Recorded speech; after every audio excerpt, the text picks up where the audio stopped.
سلام، به جلسه سوم دوره اسپیکینگ آیلتس خوش اومدید. تاپیک این جلسه فامیلی و ریلیشنشیپ هست و بیشتر روی پارت 1 اسپیکینگ تمرکز میکنیم. علاوه بر بررسی چند تا سمپل که همراه با لیسنینگ هستش، 4 تا روش بهتون معرفی میکنم که بتونید جوابای بهتری تو پارت 1 اسپیکینگ بدید. لطفاً کانالمون هم سابسکرایب کنید که به رشدمون کمک کنید. لایک و کامنت هم فراموش نشه. سلام، به جلسه سوم دوره اسپیکینگ آیلتس خوش اومدید.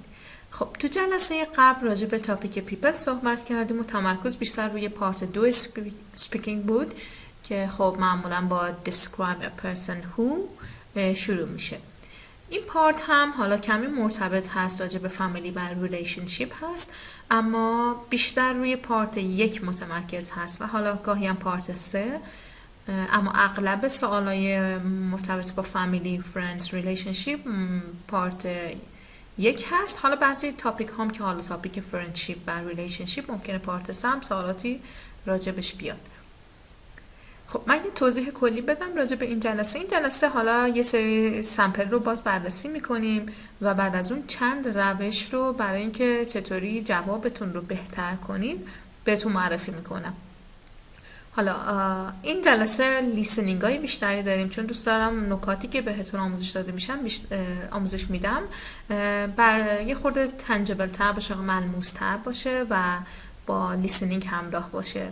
و خب بیشترم از کتابای مایندست، Complete for IELTS و Improve Your IELTS Skill برای اسپیکینگ و لیسنینگش استفاده شده. خب پارت 1 راجع به تاپیک فامیلی و فرندز از خیلی از کاندیدیت ها سوال میشه، یعنی تاپیک پرتکراری هستش. حالا گاهی یه خورده تاپیک کلی تر هست، سوال کلی تر هست و گاهی هم سوالای جزئی بیشتر میپرسن. مثلا میتونن از شما بپرسن که tell me about your family. حالا همین سوال رو راجع به هوم تاون داریم که میپرسن tell me about your hometown، که خب اگر اینطوری باشه شما جوابتون کمی طولانی تر هست مثل این جوابی که دارید میبینید. اما اگه سوال ریزتر باشه مثل سوال بخش دوم که do you have a large family or small family، طبیعتا جواب شما کوتاه‌تر هست. و خب وقتی که اگزامینر از شما سوال کلی تر میپرسه مثل tell me about your family، انتظار نداره که شما کوتاه جواب بدید و خب هر وقت نیاز باشه صحبتتون رو قطع میکنه، پس نگران این موضوع نباشید. حالا یه نکته دیگه هم که من بگم بهش اشاره کنم این که حالا ما توضیحات دوره رو بیشتر فارسی میدیم، حالا گاهی هم سویچ میکنیم به انگلیسی. میخوام دوره برای تعداد افراد بیشتری مفید باشه. خب اگر فارسی باشه خب خیلی ها میتونن استفاده کنن، اما اگر انگلیسی باشه ممکنه برای یه عده مشکل ساز باشه. حالا ما سعی میکنیم که بالانس رو حفظ کنیم و توضیحات رو گاهی فارسی بدیم و گاهی هم انگلیسی. امیدوارم که این جلسه هم براتون مفید باشه. خب بریم جواب این رو ببینیم، گوش بدیم به جوابشون که چطوری فامیلی رو توصیف میکنه. Track 9. Let's talk about family. So, tell me about your family. My family? Well, my family isn't a large family. It's quite a small family, in fact. And quite a typical family for my country. Just my parents, my older brother, and me. So, I'm the baby of the family. I think we're a close, happy family. We do a lot of things together, particularly preparing food and eating it, of course. So the answer was quite a good answer for this question. جواب مناسبی بود از نظر میزان صحبت کردن. خب نیومد اول اومد راجع به سایز خانواده‌اش صحبت کرد، ولی نیومد خیلی ساده بگه okay we are a small family. توضیح داد my family isn't a large family. اول نگاتیو گفت it's quite ادورب استفاده کرد که جوابش رو قوی تر کنه. quite a small family. و in fact یه لینکر خوبی بود. in fact یا indeed چه موقع ازش استفاده میکنیم؟ وقتی که میخوام یه توضیح بیشتری راجع به جمله‌ای که قبلا گفتیم بدیم. مثلا it's quite a small family. in fact isn't a large family. It's quite a small family in fact. ببینید large نیست، حالا توضیح بیشتر داد، گفت تازه نسبتاً کوچیکم هست. I quite a typical family for my country. حالا کانتریشو نمیدونیم کجاست، ولی خب تو اون کانتری تیپیکاله اینکه خانواده ها 2 تا فرزند داشته باشن. حالا ما اینو راجع به ایران خیلی نمیتونیم بگیم، اولا که ایران نسل به نسل متفاوته، مثلا هم نسلای ما حالا خانواده ها معمولا 3 تا فرزند رو حداقل داشتن. الان دیگه childless families و only child families very common. Just my parents, my older brother and me. So I'm the baby of my family. یه نتیجه گیری هم کرد و استراکچر نشون داد I'm the baby of my family. خب حالا راجع به خانوادش گفت I think we are a close happy family. خب 2 تا ادجکتیو ساده استفاده کرد close happy. حالا ما ادجکتیو های دیگه هم داریم که تو جزوه وکب هم براتون در نظر گرفتیم، اما چون راجع به باز فامیلی و ریلیشنشیپ وکب تاپیک قبلی که پیپل هم بود یکم پوشش میده، این جزوه یکم کوتاه‌تر هست، بیشتر مرتبط با فامیلی و ریلیشن فرندز و اینجور کلمات هست. close happy family. حالا میتونست به جای این بگه یه خورده مثلا پیش رفتم بگه close knit family، ولی خب نیاز نیست که شما تو هر 11 تا 14 دقیقتون بخواید همه کلمات خیلی خوب و less common استفاده کنید. چند تا تو کل پروسس اسپیکینگتون استفاده بشه اوکیه. We do a lot of things together, particularly preparing food and eating it of course. خب حالا خانواده‌شو که معرفی کرد اومد گفت که این کارا رو با هم میکنیم، خیلی کوتاه گفت. حالا میتونست از این طولانی تر هم باشه. خب راجب خانوادهش بیشتر این رو سایزش تمرکز کرد، میتونست راجب افراد خانواده تمرکز کنه که حالا ما تو جواب بعدی میبینیم. حالا سوال ببینید اگه جزئی باشه Do you have a large family or small family؟ به این سوال میشه جواب کوتاه ترم داد، نیاز نیست حتما مثل قبلی بلند بشه. و اگر بخواید مثلا فرض کنید این سوالمون بود و طرف این جواب رو میداد، دیگه I think we are close دیگه جواب irrelevant محسوب میشد، دیگه ربطی به سوال ما نداشت و شما باید to the point جواب بدین، فقط جواب سوال رو بدین. I have a small family and there are only 5 members including my dad, mom, younger sister, younger brother and I am the eldest son of the family.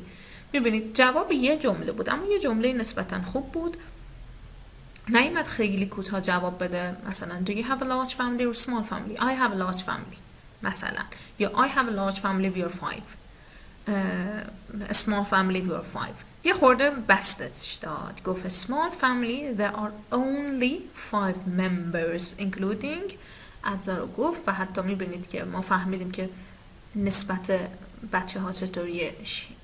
This person has a younger sister and younger brother and she or he is the old he دیگه گفت the oldest son, the eldest son of the family.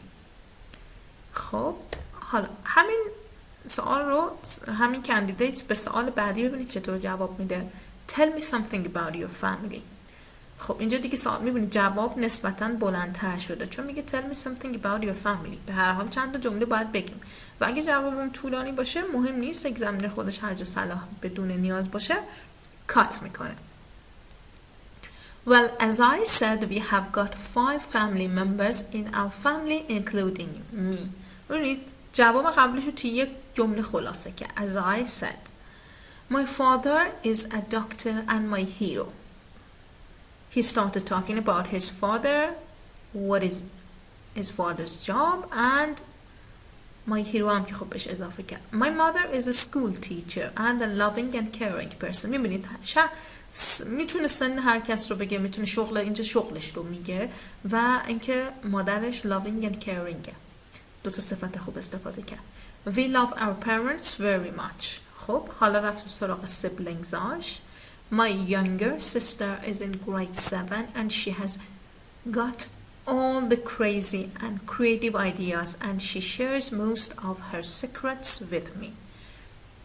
My younger brother is studying mathematics at a university and he has got a passion for playing football. He dreams to become a professional football player someday, though I have my doubts about it. میبینید راجع به هر سیبلینگش حالا اینکه حدود مدرسه‌شون رو گفت، یکیشون گرید 7 اون یکی یونیورسیتیه و یکی 2 تا جمله گفت که توصیفشون کرد و نظر خودشو گفت. She's got all the crazy and creative ideas. She shares most of her secrets with me. یه چیزی راجع به رابطه‌شون. و برادرش. He has got a passion for playing football. جمله قشنگه. مثلا به جای he loves football گفت he has got a passion for playing football. He dreams to become a به جای میبینید اینجوری جملات رو ارتقا میدیم. به جایی که he wants to become a football player میگه he dreams to become a professional football player someday. Though I have my doubts about it. نظر خودش هم گفت که شک داره که به این خواستش برسه داداشش فوتبالیست بشه. امید نداره بهش. بعد رفت سراغ خودش. I have recently completed my bachelor degree in computer science and have a plan to finish my master degree from a reputed foreign university. We are a happy family and share a strong bonding that makes us care for each other a lot. خب این هم میبینید happy family گفت، ساده گفت، حتی close نیست هم استفاده نکرد یا هر صفت دیگه. ولی خب نمره وکبش میتونه اینجا بگیره. قشنگ بود، یک کالوکیشن قشنگ. share a strong bonding، رابطه خوبی دارن. that makes us care for each other a lot. خب این یه نمونه است. حالا اگر جملاتی تو این میبینید، کلماتی میبینید که شما میتونید راجع به خانواده‌تون استفاده کنید، میتونید ازش گرته برداری کنید و استفاده کنید و راجع به خانواده خودتون مثال بزنید. حالا من ازتون میخوام تمام سوالایی که ما اینجا راجع به صحبت میکنیم، سوالا یا همچین چیزی tell me something about your family، راجع به خودتون، خانواده‌تون، برای همه اینا جمله سازی کنید و متن بسازید. بهش فکر کنید که اگه همچین تاپیکایی داشتید حتما از پسش بر بیارید و به خوبی و نچرال راجبش صحبت کنید. خب یکی دیگه از سوالای پرتکرار اینه که who are you most similar to in your family. خب این سوال رو با پرافریزهای مختلف ازتون میپرسن. who are you most similar, who do you take after, are you similar to your mom, to your parents، همچه سوالایی. ولی خب همش میخواد راجع به این صحبت کنه که شما بگین به کی شبیهید تو خانواده و راجبش حرف بزنید. حالا ما چند تا انسر میبینیم، 3 تا انسر برای میبینید. گوش بدید با دقت لطفاً و بگید که مشکل این انسرها چی هست. Track 12. Student A. I get on really well with both of my sisters. The older one's at university in Australia, so I don't see her very often anymore. The younger one still lives at home, though, and we spend all of our free time together. Student B. I'm a lot like my father. We look similar and have the same interests. Student C. Most people say that I'm similar to my father because we both have green eyes and black hair. However, I think that I'm more similar to my mother in character. We're both easygoing and calm. So I think it's a mixture of both. خب گوش دادین؟ متوجه شدین اشتباهات جواب ها کجا بود؟ اگه متوجه نشدین خواهش میکنم یه بار دیگه گوش بدین تا ببینید چه ایرادی داشت. خب جواب اول راجع به خواهرش صحبت کرد، اما گفت که سیمیلر هستن یا نه، به کدومشون سیمیلره؟ نه، فقط راجع بهشون صحبت کرد. پس جواب در واقع ایرولنت بود، جواب ربطی به سوال ما نداشت. و سعی کنید حواستون باشه تو آزمون آیلتس یا حالا هر جا که هر آزمونی شرکت میکنیم یا اصلا کلا اسپیکینگی دارید، جواب ایرولنت ندید، جواب سوال رو بدید. مهم نیست که لنگویج چقدر پروواید کرد، ولی خب جواب سوال ما رو نداد و این خوب نیست. دومین نفر جوابش relevant بود ولی کوتاه بود. این جوابم جواب خوبی نیست، اما جواب نفر سوم جواب خوبی بود. پرافریز خوبی هم استفاده کرد. مثلا یه جمله‌ای که یادم میاد گفت I take after my mom in character. حالا گویا ظاهر شبیه پدرش بود اما پرسونالیتی شبیه مادرش بود. حالا میتونید اینو پلی کنید، چند بار گوش بدید، جملات خوبش رو بردارید اگر به شما و خانواده‌تون میخوره یا کلماتش رو و ازش استفاده کنید. خب همین سوال رو یه جواب دیگه براش ببینیم. The family member I take after most is my grandfather. ببینید take after به جای similar استفاده کرد. look like میتونید بگید take after، میتونید بگید similar، میتونید بگید we are both هم یه عبارت خوبیه که وقتی که میخوایم از similarity خودتون با آدمای دیگه یا حالا دوتا آدم دیگه they are both استفاده کنید، میتونید از چی گفتم جمله‌ام چی بود؟ اگه میخواید سیمیلاریتی دو نفر رو بگید میتونید از این عبارت استفاده کنید. حالا we are both یا عبارت‌های دیگه هم هست، مثلا we share common interest, we have same مثلا فلان. خب we are both quite sociable and enjoy meeting people and chatting. We are both cheerful and optimistic. میبینید sociable, cheerful, optimistic similarities با grandfatherش گفت. We always try to look on the bright side. توصیف optimistic هم پرافریز کرد. We always try to look on the bright side. خب اینم خوب بود. Something that is different about us. خب با این که راجع به similar بود ولی جمله‌ای که اضافه کرد راجع به difference هم گفت. خب خوبه اینم. میگه ما این شکلیم، خیلی شبیه هم، اما اختلاف هم داریم. اختلافاشون کجاست؟ Our sense of humor. حس شوخ طبعی. He's very funny and loves telling jokes and making people laugh. I can't do that. پدر بزرگ شوخ طبعه ولی این شخص نیست. حالا میبینید برای این سوالا آماده کنید، واقعا نگاه کنید ببینید کدوم فرد خانواده‌تون شبیهید و حالا سیبلینگتون، پدر مادرتون، شباهتاتون رو پیدا کنید، جملات خوب، کلمات خوب رو بردارید، صفات مشترکتون، نقاط اختلافتون و راجبش صحبت کنید. خب بریم سراغ این که چیکار کنیم که جوابمون بهتر بشه. یه سری تکنیک هست که میتونید ازش استفاده کنید جواباتون رو بهتر کنید و ارتقا بدید. Techniques to avoid repetition. یه سری تکنیک که باعث بشه هی تکرار نکنید کلماتتون رو. اوپنرز هایی که میتونید برای شروع صحبتتون استفاده کنید وقتی که اگزمینر ازتون سوال میپرسه. پرفریز استراتژی، چی کار کنید اگه یک کلمه ای رو بلد نیستین یا حالا سینونیم براش نمیدونین میخواین دوباره استفاده کنین، چه کلکایی بزنین که خب خوب باشه و لنگویج ما رو نشون بده و گیر نکنیم کانتنت هزیتیشنمون بالا بره، لنگویج هزیتیشن ببخشید، و پرونانسیشنمون چیکار کنیم که بهتر بشه. حالا در ادامه این جلسه میخوام راجع به این موضوعات صحبت کنیم. یه نکته‌ام که میخواستم بهتون بگم اینی که الان دیدی گفتم سوالا رو پاس بزنید و راجبش فکر کنید. تو اسپیکینگ و رایتینگ این خیلی تمرین خوبیه که وقتی که شما یه حالا تو رایتینگ موضوع میبینید یا تو اسپیکینگ سوال میبینید، موضوع میبینید، فرقی نمیکنه. قبل از اینکه سمپل ببینید، جوابای مختلف رو ببینید، خودتون سعی کنید بهش جواب بدید. اینگیجمنت داشته باشید، خودتون رو اینوالو کنید. این باعث میشه که درگیریتون باهاش زیاد بشه و سمپلا به دردتون بخوره. چون وقتی که شما سمپلا رو میبینید اول، به نظرتون سمپلا شاید خیلی وقتا ساده بیاد، بگید خب این که جواب خاصی نبود، اما چون معمایی حل شده است، به قول معروف معما چو حل شود آسان گردد، چو حل گردد آسان شود هر چیزی. اما اگه خودتون سعی کنید جواب بدید، میبینید که بعضی وقتا سوالای ساده یا حالا تو رایتینگ تاپیک ها چالش برانگیزه واقعا، با اینکه ساده به نظر میاد جوابی ندارید بهش بدید، در از یکی دو جمله خیلی ساده جواب میدید. همیشه سعی کنید اول ذهن خودتون رو به چالش بکشید، بعد برید سراغ سمپل ها و جواب ها که اونا به دردتون بخوره. گاهی هم ممکنه لول شما خوب باشه، ادوانس باشید و جواباتون بهتر از سمپل ها باشه، اما مهم اینه که تو هر سطحی هستید، چه لولتون پایین تر، سطح زبان انگلیسیتون پایین تره چه بالا هست، اول خودتون رو به چالش بکشید تا سمپل ها به دردتون بخوره. از هر سمپل شما یک کلمه، یه عبارت، یه لینکر خوبم یاد بگیرید، بهتون کمک میکنه.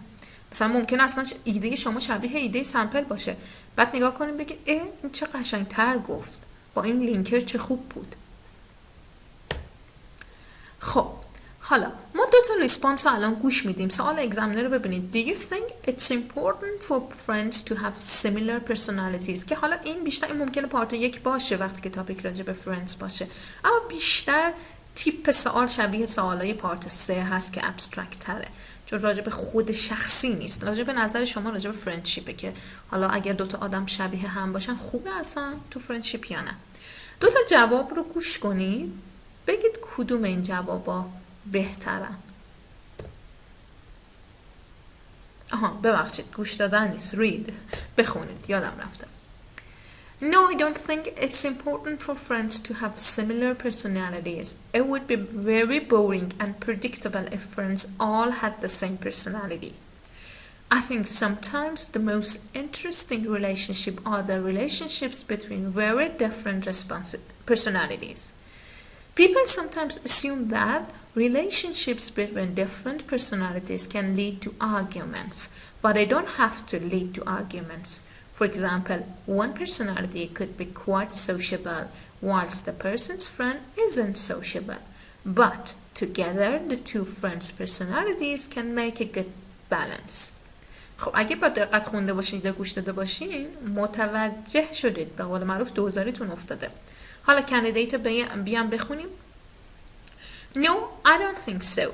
It would be very boring and predictable if friends all had the same character. I think sometimes the most interesting relationships are the ones between very different individuals. People sometimes assume that this type of friendship can lead to arguments, but they don't have to. For example, one person could be quite sociable, whilst her friend isn't. But together, their personalities can make a good balance. خب دیدید که جواب یه جواب بود منتها به حالتهای مختلف. حالا اگه خوندن من رو کمکتون نکرد یا سریع خوندم پاس بزنید خودتون بخونید. ولی به نظرتون کدوم جواب بهتر بود؟ مسلمه جواب B. خب حالا چیکار کرده بود که بهتر شده بود؟ بریم نگاه کنیم. فرقی که جواب B با جواب A داشت این بود که avoid repetition کرده بود، سعی کرده بود تکرار نکنه. با چه استراتژی؟ با substitution و ellipsis و حالا چیزای دیگه هم بود، referencing که میبینیم. No, I don't think it's important for friends to have similar personalities. این اومد چیکار کرد؟ چرا این خوب نیست؟ چون اومد دقیقاً سوال اگزامینر رو اکو کرد و پرفریز نکرد. خب این خیلی خوب نیست، سعی کنید این کار رو نکنید مگر اینکه دیگه حالا خیلی استرس داشته باشید و نتونید انجامش بدید. تو دومی ببین با یه دونه سابستیتوشن اومد یه سو گفت. سو یعنی چی؟ یعنی تکرار این فریز، تکرار جمله اگزامینر. Do you think فلان؟ No, I don't think so. خب ببینید پرسونالیتی چقدر تکرار شده. personalities. این اومد چیکار کرد؟ دفعه دوم به جای پرسونالیتی گفت character. relationship همینطور. interesting relationships are the relationships. ببینید چقدر مسخره به نظر میرسه. این اومد چیکار کرد؟ the most interesting relationships are the ones. به جای تکرار relationship گفت one. بازم substitution استفاده کرد. حالا خب خیلی جالبه که کوینسیدنس داره. من دیروز استوری گذاشتم راجع به همین موضوع. شاگرد پرینترمدیت من سر کلاس یه جمله گفت که حالا نمیدونم استوری رو دیده باشید یا نه، از فالوور اینستاگرام هستید یا نه. گفتش که I visited many places in Shiraz but my most favorite place was bla bla bla. بقیه جمله پلیس رو تکرار کرد و حالا من این جمله رو گذاشتم گفتم به جای پلیس دوم چی میگین؟ خب برام جالب بود که تعدادش اشخاص کمی جواب درست داده بودن. کم نه ولی به نسبت کسایی که جواب داده بودن جواب درست کم بود که خیلی راحت one بذارم به جای پلیس دوم. I visited many places in Shiraz but my most favorite one was فلان. این one برمیگرده به پلیس. این دقیقاً همینه. کوهیژن رو میبره بالا و از رپتیشن جلوگیری میکنه. خب بعد دوباره به جای personalities دیگه نیومد بگه relationship between different personalities، گفت individual. به جای این personality different personalities گفت different individuals. خب دوباره این ببینید چقدر تکرار داره. relationship between different personalities. این به جاش گفت this type of friendship، چون موضوع ما همینه دیگه نیاز نیست تکرار کنه دوباره. leads to arguments but they don't have to lead to arguments. این وسواس داره که جملهشو حتما تموم کنه در صورتی که ببین leads to argument تکرار شده اصلا نیازی بهش نیست، پس راحت حذفش میکنیم، به این میگیم ellipses. For example, one person could be quite sociable whilst the person's friend. نیاز نیست ضمیر میاریم، reference میگیم her friend, his friend. دوباره اینجا ellipses. اینجا سوشیبل گفته نیاز به تکرارش نیست، پس بهتره که اصلا نگیم friends isn't، با isn't تموم کنیم. بعضی وسواس دارم مثل don't have to isn't میترسم با فعل جملهشون رو تموم کنم، فکر کنم غلطه، در صورتی که اون اسم اضافه تر غلطه که به شما به کار میبرین و repetition دارید. Together the two friends. جا گفت her friend isn't but together their به جای the two friends personality گفت their از reference استفاده کرد و جوابش رو بهتر و قشنگتر کرد. پس شما میتونید از این 4 تا تکنیک استفاده کنید. یکی رفرنسه که ضمیر بدید he, it, their, these. یکی لکسیکال کوهیژن، چیزی که دیدید مثلا به جای personality گفت character، سینونیم استفاده کنید، پرفریز استفاده کنید. یکی سابستیتوشن مثل همون I think so یا one یا neither not. یکم الیپسیس، کلمات اضافه تر رو حذف کنید. حالا تو همین مثال خواستم براتون واضح باشه. ببینید رفرنس ها رو قرمز کردم، به جای تکرار کلمه میگیم her, this type, their personality, their ضمایر استفاده میکنیم. و اینکه به جای personality گفت character، به جای دوباره personality different personality گفت individuals، اینا lexical cohesion. substitution هم که خب بهتون گفتم I think though, the ones، اینا substitution. و ellipsis هم که خب حذف کردیم leads to argument to sociable رو حذف کردیم. پس از این 4 تا استفاده کنید. فکر نکنید شاید ظاهرا ساده به نظر برسه ولی خیلی وقتا میبینیم که یا استفاده نمی‌کنیم یا غلط استفاده می‌کنیم. بچه‌ها زمین استفاده می‌کنن ولی مرجع زمین اصلا بهش نمیخوره. پس به این نکات حواستون باشه و سعی کنید تمرین کنید که این کار رو تو اسپیکینگ و رایتینگتون انجام بدید. این اسلایدم برای تمرین بیشتر براتون آوردم. حالا امیدوارم اگه ریزه بتونید ببینید. پاز بزنید لطفاً. جملات 1 to 8 رو با اکستنشنشون ادامه جمله A to H مچ کنید. حتما این کار رو بکنید، انگیجمنتتون بیشتر بشه و بیشتر یاد بگیرید.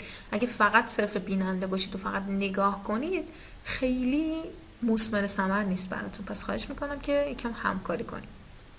خب بعد از اینکه پاز زدین بیایم جوابا رو با هم چک کنیم. One of the main duties of parents is to avoid their children with a loving and secure environment. Another one. ببینید substitution. به جای تکرار the other مثلا main duty is گفت another one is to bring them و them که تکرار کرده تو جمله بعدی به جای children. هی نگفته children. Being shy and reserved هم همون معنی شای و گوشگیر و اینا داره. Has not affected his ability to be successful in life. Neither has his lack of formal education or qualities. ببین neither رو آورد بعدش inversion به کار برد. میدونیم که بعد از کلمات منفی مثل neither, never, nor نیاز نیست منفی به کار ببرین چون اینا خودشون منفی سازن. اونجوری میشه double negation، دوتا نگاتیو وایس هم. فقط کافی inversion به کار ببرین و ساختار جمله رو مثل ساختار سوال کنید. به جایی که بگید his lack of formal education has بگید has his. بعد خب میبینید neither رو آورد به جایی که جمله رو تکرار کنه. being shy and reserved has not affected his ability to be successful به جایی که بگه his lack of formal education or qualities has not affected his ability to be successful گفت neither has. The number of older people in society has increased significantly in recent years. This rise has led to a need for better healthcare provision for the elderly. This rise. ببینید به جای اینکه کل این جمله رو تکرار کنه هم رفرنس داد گفت these، هم rise lexical cohesion به جای increase گفت rise. The elderly هم که دوباره lexical cohesion یعنی به جای older people گفت the elderly.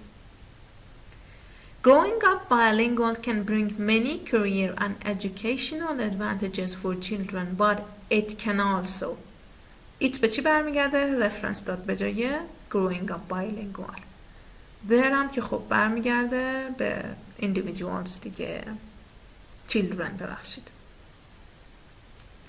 ببخشید من اگر سری میرم حالا اینو پاس بزن جمله رو با دقت بخونید. دلایلی که سر جلسه اول سر من اومد که یه بار ریکورد کردم کلی توضیح دادم و با انرژی زیاد گفتم دوباره تکرار شد و دوباره ریکورد ارور داد و من مجبور شدم دوباره ضبط کنم و خب چون یه بار اینا رو گفتم فکر میکنم تکراریه برای خودم چون تکراریه یه خورده دارم سریعتر پیش میرم.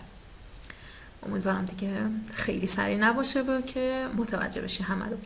You should try to have a positive and optimistic outlook on life. Doing so.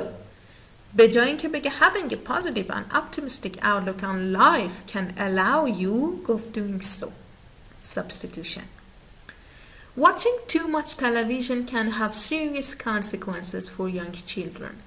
These میبینید بازم همینطور can include poor concentration. These به چی برمیگرده؟ Serious consequences. پس reference میده، از ضمیر استفاده میکنیم به جای تکرار اسم.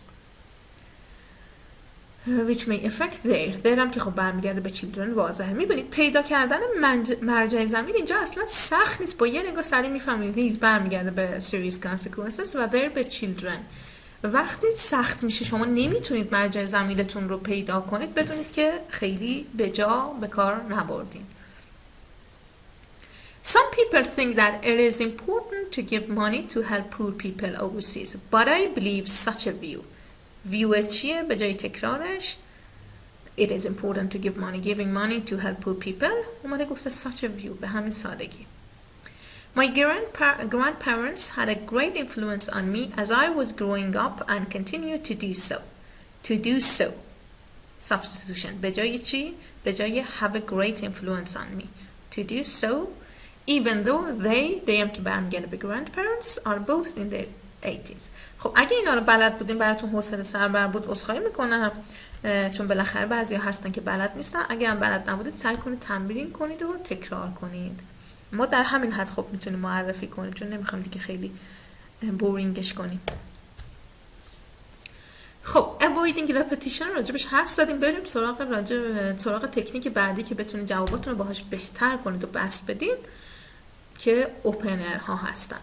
خب ما 2 تا جواب رو میشنویم، ببینید کدومشو بهتره. How do the speakers begin their answers؟ چطوری شروع میکنن و which speaker produces a better answer؟ کدومشون بهتره؟ Track 9, Unit 7, Speaking, Exercise 2. Do you find it easy to make new friends? Make new friends. Maybe. New friends. I think so, but it isn't easy. I think other people have to decide that. I'm not sure. I've never thought about that, but I think I probably do. I've met plenty of new people in Paris, and I'm quite good friends with some of them. How did the speakers begin their answers? خب begin their answers. دیدید که جواب اولی حالا نمیگیم بد بود، اما خیلی hesitation داشت، content hesitation داشت، چون جا خورده بود، نمیدونست جواب سوال رو چطوری بده. دومی خیلی بهتر جمع جورش کرد، اون hesitation اون مکساش رو با جملات پر کرد. این اوپنر بهتری بودش. حالا میتونید دوباره گوش بدید، برگردید ویدیو رو عقب برگردید، یه بار دیگه گوش بدین، میتونید جملاتی که استفاده کرد برای اینکه گپاشو پر کنه اسپیکر دوم استفاده کنید، ببینید چی میگه. گوش بدید ببینید چی میگه. خب حالا اوپنرهای مختلف رو میبینید. الان 5 تا اوپنر بهتون معرفی کردیم که فانکشن های مختلفی دارن. حالا لطفا ویدیو رو پاز بزنید و مچ کنید این اوپنرها رو با فانکشن هاشون. خب امیدوارم که پاز زده باشین. ببینید بچه اوپنرها خوبن، اما مشکلی که ما باهاشون داریم گاهی من برای ارسافام که ماک میگیرم خیلی متاسفانه میبینم که بچه ها فقط یاد گرفتن که خب از اوپنر استفاده کنه اینا، ولی میبینی که نابجا استفاده میکنن، کلیشه‌ای و نابجا. مثلا همین اولی رو که میبینید that's an interesting question، میبینی که خب خیلی نابجا استفاده کرده. مثلا طرف ازش میپرسی what do you do یا what's your name، میگه that's an interesting question. خب این interesting نیست طبیعتا، مگه اینکه در موارد استثنا شما براش جواب interesting پیدا کنید که خب خیلی کم پیش میاد برای همچین سوال جواب interesting پیدا کرد. و خب این یه موضوعه که بی ربط نباشه. و موضوع دوم اینه که مثلا شما اگه با that's an interesting question جواب میدید، خب طبیعتا باید بگین پوینتی که interesting بوده براتون چرا interestingه، نه اینکه فقط بگید that's an interesting question و یه جوابی بدین که خب اصلا interesting نیست، یعنی اصلا مشخص نیست که چرا that's an interesting question. یا let me say it's hard to remember. خب اینو چه وقت استفاده میکنیم؟ اگزامینر طبیعتا یه سوالیه، یا حالا کسایی که آیلتس نیستن شاید هرسشون در بیاد من بگم اگزامینر که امیدوارم بیننده های اونام زیاد باشه، بچهای جنرال یا حالا آزمونای دیگه. خب وقتی که این سوال ازتون میپرسن میگن it's hard to remember، طبیعتا یه چیز ازتون پرسیده که شما باید فکر کنید یادتون بیاد و اینو میگید که برای خودتون تایم بخرین و در عین حال لنگویج تولید کنید، نشینید فقط بگه یا مکس طولانی بکنید که awkward بشه situation. و حالا فقط it's hard to remember نیست، میتونید باشه let me see you know that tough question I need to think about it. میبینید سوال سخت نیاز دارید بهش فکر کنید. خب حالا بریم فانکشنال ببینیم. That's an interesting question. طبیعتاً you like the question or you're amused by it. Let me say it's hard to remember. You need some thinking time. داری برای خودت تایم میخری. I'm sorry, could you repeat the question? خب اینم که یا سوال رو نشنیدی یا متوجهش نشدی. You haven't fully understood the question. It depends on what you mean by فلان چیز. If you mean فلان then. خب اینم خیلی عبارات قشنگیه. چه موقع استفاده میکنیم؟ When you can interpret the question in different ways. سوال چند وجهیه و خب شما میگه اگه منظورت اینه خب اینه. حالا اینو ما تو لیسنینگ بعدی میبینیم که خیلی طبیعی و قشنگ چطوری استفاده کنیم. Generally speaking هم که خب واضحه. When you want to talk about what usually happens or what you usually feel. خب حالا اونا رو همونجا نگه می‌داریم اوپنرها رو، ولی تو اسپیکینگ های بعدی، تو اسلایدهای بعدی، تو لیسنینگ ها در واقع می‌بینید. حالا اینم یه استراتژی برای پرافریزینگ. وقتی که یه کلمه رو نمیدونید، به جای اینکه مکس کنید یا دست و پاتون رو گم کنید، میتونید از این استراتژی ها استفاده کنید. حالا قرار نیست اونجا رو شما رو اعدام کنن چون یه کلمه رو بلد نیستی یا یادتون رفته. حتی توی فارسی، یعنی منظورم توی نیتیو لنگویج هم ممکنه آدم یه کلمه تو ذهنش نیاد. نمیدونم، احتمالاً قطعاً برای همه شما پیش اومده که یه کلمه فارسی هم تو ذهنتون نمیاد و خب شروع میکنید از یه استراتژی استفاده میکنید، از همین استراتژی که اینجا نوشته، که به طرف مقابلتون بفهمونید، متوجهش کنید که اون کلمه چیه. خب پس این خیلی طبیعیه و قرار نیست حالا خیلی رو نمره شما تاثیر بذاره وقتی یه کلمه رو نمیدونید، به شرطی که توانایی اینو داشته باشید که به جایی که هول کنید و مکس طولانی بکنید، از یکی از این استراتژی استفاده کنید. حالا این اکس هم که میدونید منظورمون همون کلمه‌ایه که یادتون رفته یا بلد نیستید. State what x as is not. چی نیستش. حالا مثالاشو میبینید تو اسلایدهای بعدی. Explain what x is made of. از چی درست شده اون چی کلمه. Describe what x looks like. چه شکلی هست. Use words that have a similar meaning to. میتونید از سینونیماش یا یه کلماتی که منظور رو برسونه استفاده کنید. Explain how x makes you feel. چه حسی بهتون میده. Describe what x is used for or does. چه استفاده ای ازش میشه، چه کاربردی داره و یا اینکه definitionشو بگین. حالا ما اینو تو جنرال این هم داشتیم که به بچه‌ها میگفتیم یه تکنیکی هست که بهش میگن circumambulation، یعنی شما دور بزنی در واقع. اگه یک کلمه رو نمیتونی بگی تو کانورسیشن عادی هم، به جاش از یکی از این تکنیک‌ها استفاده کنی تا اون کلمه رو به مخاطبت نشون بدی که چی هست.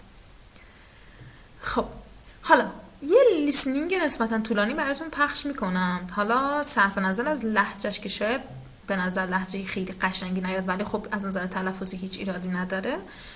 گوش کنید ببینید چه تکنیکایی برای پرافریزینگ، برای اوپنرها اینا استفاده میکنه، چه اوپنرهایی استفاده میکنه و خب اینو بگید. اینو اینجا براتون ریز نوشتم که بگید از کدوم یکی از این تکنیکا. دو تا کلمه رو نمیتونه بگه، اون دو تا کلمه رو از چه تکنیکی استفاده میکنه.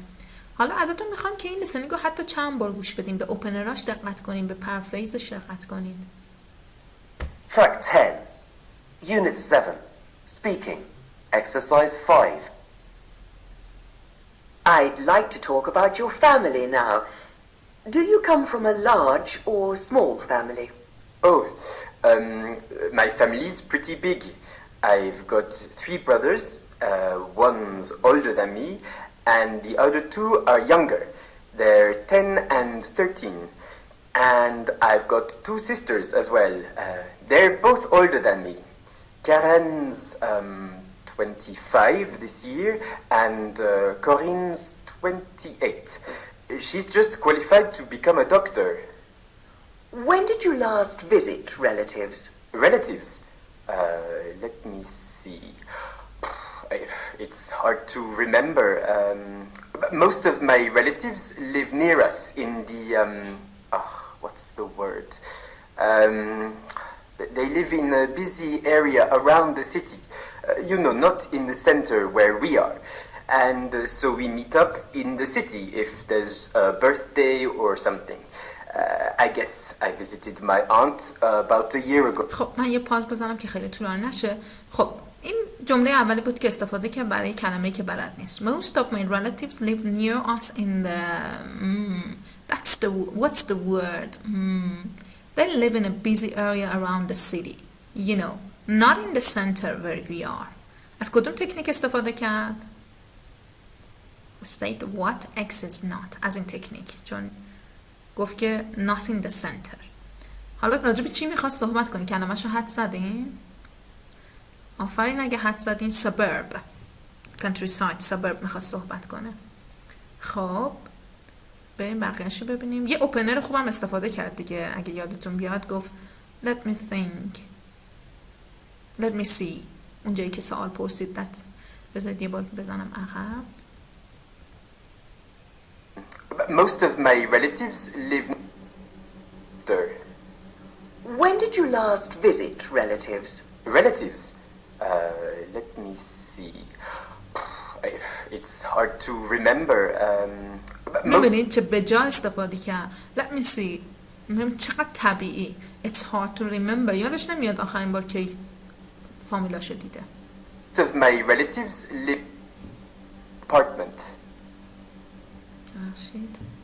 If there's a birthday or something. I guess I visited my aunt about a year ago when she invited us to see her new apartment. What don't you like about visiting relatives? Well, that's an interesting question. میبینید؟ That's an interesting question. بعد حالا باید یه پوینتی بگی که اینترستینگش کنه دیگه، که چرا اینترستینگه در واقع. If I were really honest, I'd say that when I was younger, I hated going to see them. Yeah, I thought it was so boring. خب دیدین چقدر نچرال خندید، اگزامینر حتی خندید، یعنی سوال کننده. بعد خب بعدش می اومده دیگه و برای همین اینترستینگ سوال براش. بعد دیدین که استراکچر هم یه کاندیشنال تایپ 2 استفاده کرد. بزنین یه بار دیگه بزنیم. We're really honest, I'd say that when I was younger, I'd say about visiting relatives. Well, that's an interesting question. If I were really honest, I'd say that... If I were really honest, I'd say that I would. When I was younger, I hated going to see them. Yeah, I thought it was so boring. But, well, my gran lives with us now, and we often chat, and, we care about each other. If I don't go out this evening, for example, I'll eat dinner and chat with her. Who in your family has been most successful? I think it depends on what you mean by successful. If you mean making money, then it's my dad. خب این اون جمله‌ای بود که گفتیم خوب استفاده کرد ازش راجع به اوپنر. ببینید اینجا نشونه یه بار دیگه گوش کنید. With her. Who in your family has been most successful? I think it depends on what you mean by successful. I think it depends on what you mean by successful. If you mean making money, then فلان. ببینید پس سوال چند وجه داشت که حالا این از نظرش مثلا اگه به نظرتون making money success میاره که خب پدر. Then it's my dad for sure because he has this I've forgotten. Well, he has many of the same type of shop. He started his business and now he's got 10 stores. خب میبینید کلمه دوم یادش رفت. Because he has this I forgot well he has many of the same type of shop, you know. He started has business and now his business ببخشید این هیزه. He started his business and now he's got 10 stores. خب اینجا از چه تکنیکی استفاده کرد برای کلمه که یادش رفته؟ خب از این استفاده کرد دیگه. Explain what X is made of. Now he's got 10 store. خب چه کلمه ای بوده به نظرتون؟ فکر میکنم اگه اشتباه نکنم چین استور بوده دیگه. فروشگاه زنجیره‌ای که شعبات مختلفی دارن. میگه same type of shop he's got 10 stores. خب But I think my sister's been successful too. As I said, she's just become a doctor. Do you think you're similar to your sister? I'm sorry, could you repeat the question? Do you think خیلی راحت سوال نشنید یا متوجهش نشد. Could you repeat your question? you're like your sister? و ببخشید من انقدر پاز میزنم و اگزامینرم براش پرفریز کرد چون فکر متوجه نشده. Similar گفت like your sister. Yes and no. We look alike, but my sister is very hardworking. She knows what she wants, whereas I'm still trying to make some decisions about that. I think I'd do well if I worked harder, so... خب میدونم خیلی پاز زدم ولی خب نیاز بود. حالا من این ترک رو براتون تو کانال قرار میدم که حالا اگه کسی خواست تمرین کنه ببینه چطوری استفاده کرده بتونه. خب حالا اینجا فقط چند تا جمله کوتاه داریم که آدمای مختلف ببینیم از چه تکنیکایی استفاده میکنن وقتی که یه چیزی یادشون رفته، یه کلمه رو نمیدونن در واقع.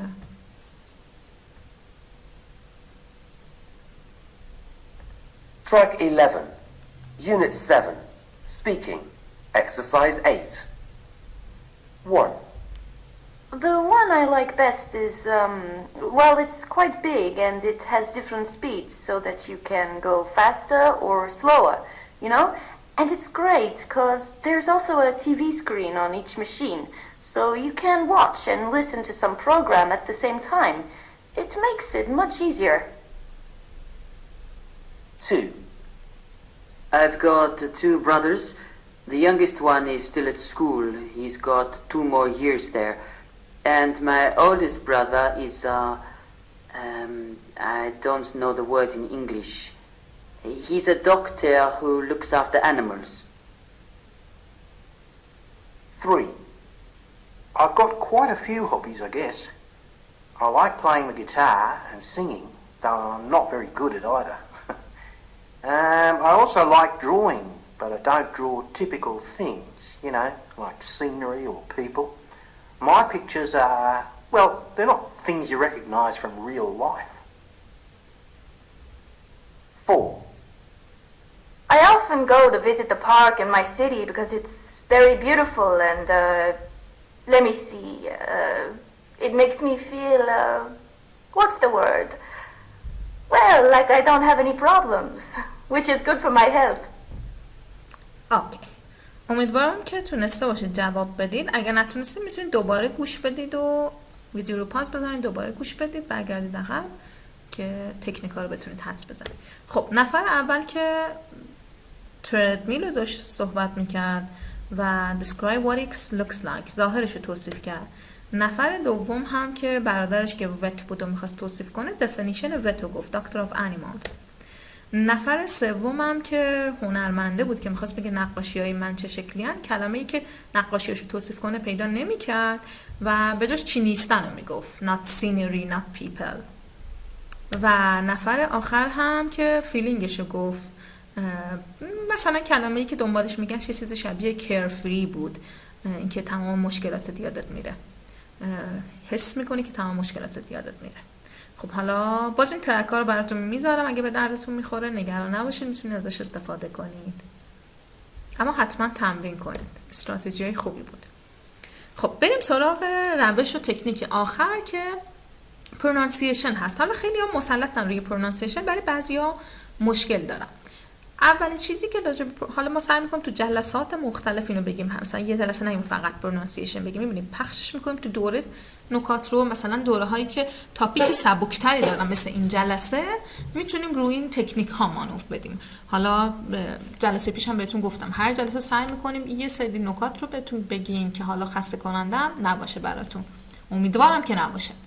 خب این جلسه میخوام راجع به sentence stress بگیم. Speakers use stress to emphasize a point that they are making and show that it is important or that they feel strongly about it. Sentence stress واسه چیه؟ کلماتی که توی یه جمله استرس میدین. اولیش واسه emphasize، اینکه تاکید کنن روی یه سری چیزا که مهمه یا یه فیلینگ خاصی بهش دارن. و دومی کاربردش اینه که they also use stress to make a contrast and show how points differ. اینکه کانترست رو نشون بدن. بچه این خیلی مهمه برای نچرال صحبت کردن اینا. یه وقت میبینی بچه های نمره های بالاتر اصلا این چیزا رو رعایت نمیکنن، اما کسی که کلا به سختی جمله میسازه یهو میبینی نمره پرونانسیشنش داره خوب میشه. چرا؟ چون اینو رعایت میکنه، که چون داره حالا گاهی بدون استرس صحبت میکنه و خیلی رو لغات و اینا تمرکز نمیکنه، راحت داره صحبت میکنه، این چیزا رو رعایت میکنه و نچرال میگه. حالا این مثالا رو گوش کنید ببینید که چطور استفاده میکنه از این دوتا usage stress. Track 12, Unit 7, Pronunciation, Exercise 1. 1. When I was younger, I hated going to see them. Yeah, I thought it was so boring. ببینید چقدر طبیعی استفاده که I hated going to see them. I thought it was so boring. خب این برای چی بود؟ برای تاکید، emphasis.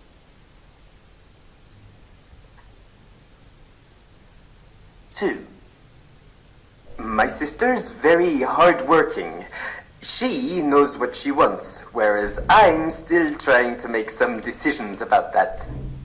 میبینید این ورس تناقض رو نشون میده. خواهرش هارد ورکینگ اومد خودش رو با خواهرش مقایسه کنه، اما با تأکیدی که روی ضمایر شی و آی کرد تناقض رو بیشتر نشون داد. She knows what she wants whereas I'm still trying to make some decisions about that. اینا نمره پرونانسیشن شما رو میسازه. حالا اگه یادتون نرفته از جلسه اول و اگه جلسه اول رو پیچوندید چون فکر کردید سخته، امیدوارم باز برید ببینید چون خیلی به دردتون میخوره. نکات رو گفتیم.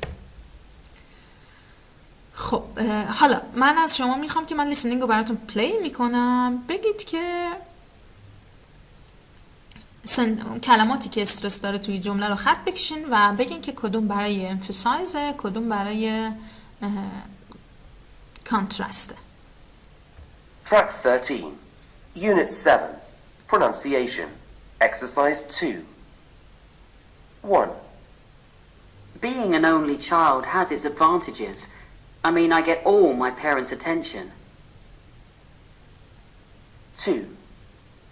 Before I left home and came here to study, I used to visit my grandparents about twice a week, but now it's much more difficult. 3. My gran, who lives on her own, is always so pleased to see me. 4. Both my parents are architects, but my mom gets more work than my dad. خب اگر نتونستید سریع بود لطفاً برگردید و یه بار دیگه گوش بدید، بذارید درگیر بشه ذهنتون. خب حالا ما میریم جوابا رو بررسی میکنیم. خب اولی که all بود برای emphasis به کار میرفت. Being an only child has its advantages.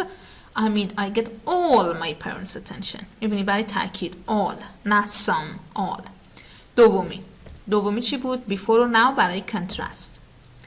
Before I left home and came here to study, I used to visit my grandparents about twice a week, but now it's much more difficult. اومده مقایسه کرده گذشته رو با الان، پس روی before و now stress گذاشت که contrast رو نشون بده. سومی هم grand, own, so pleased، این هم همه برای emphasize. My gran who lives on her own is always so pleased to see me. میبینید تاکید. و آخری هم both my parents are architects. But my mom gets more work than my dad. Architect برای emphasize بود و مام و دادم برای contrast. Both my parents are architect. But my mom gets more work than my dad. حالا همه اینا رو اگه عادی بخونی استرس نذاری اون حسی که جمله باید نشون میده نشون نمیده. مثلا اگه بگه being an only child has its advantage, I mean I get all my parents attention. ببین فرق میکنه تا بگه I get all my parents attention. یا مثلا حالا من جمله کوتاه رو میخونم. Both my parents are architects, but my mom gets more attention. اصلا نمیتونم استرس نذارم. But my mom gets more attention than my dad. حالا با اینکه سعیم کردم استرس نذارم بازم فکر کنم خیلی موفق نبودم. فرق میکنه تا اینکه بگی But my mom gets more work than my dad. ببین جمله رو مفهومش رو راحت تر منتقل میکنیم. خب این هم از پایان جلسه اول. امیدوارم که این 4 تا روش به دردتون خورده باشه. لطفاً تاپیک فامیلی رو سرچ کنید و سوالای مختلفش رو جواب بدین که انشاءالله بتونیم تو جلسه بحث آزاد و ماکمون بیشتر استفاده کنیم. لطفاً کانال هم سابسکرایب کنید که به ما کمک کنید کانالمون دیده بشه و اینکه انشالله بتونید که توی جلسات بحث آزادمون هم که تو کلاب هاوس هست فعلا شرکت کنید. روز خوبی داشته باشید. خدا نگهدار.